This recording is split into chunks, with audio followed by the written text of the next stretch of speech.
Bonjour, je m'appelle Abderrahmane Hammer, je suis cardiologue à Paris, je suis cardiologue libéral, je suis en même temps vice-président des urgences cardiologiques de Paris.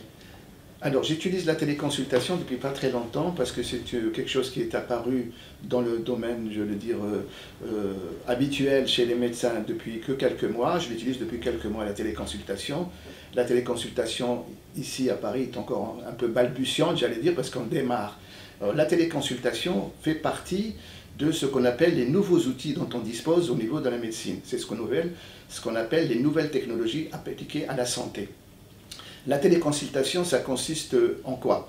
La téléconsultation consiste à un patient qui a été inscrit sur un des réseaux de téléconsultation va appeler le médecin pour avoir une consultation un peu rapide, disons, parce que l'emploi du temps du médecin est surchargé et il va avoir un certain nombre de renseignements et surtout il veut être rassuré.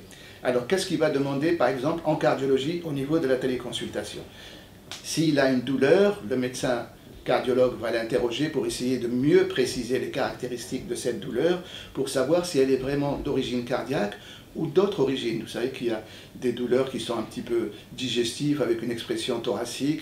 Donc c'est tout ce fatras, ce qu'on appelle les douleurs thoraciques d'une manière générale, qu'on va un petit peu démêler pour savoir s'il faut le voir en urgence en consultation ou s'il peut attendre son rendez-vous tranquillement.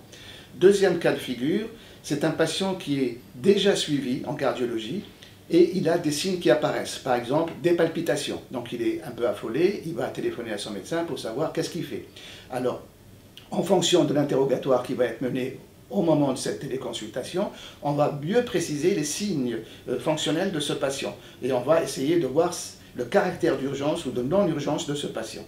Il peut avoir aussi, comme je disais tout à l'heure, des douleurs thoraciques. Il peut avoir un essoufflement qui peut apparaître brutalement et il ne sait pas très bien, ça le panique, il téléphone à son médecin et il précise. En réalité, c'est une véritable consultation qui va être essentiellement basée sur l'interrogatoire. L'interrogatoire est quelque chose d'essentiel en médecine d'une manière générale et l'interrogatoire va nous permettre de préciser les signes, de préciser l'urgence ou la non-urgence de cet appel.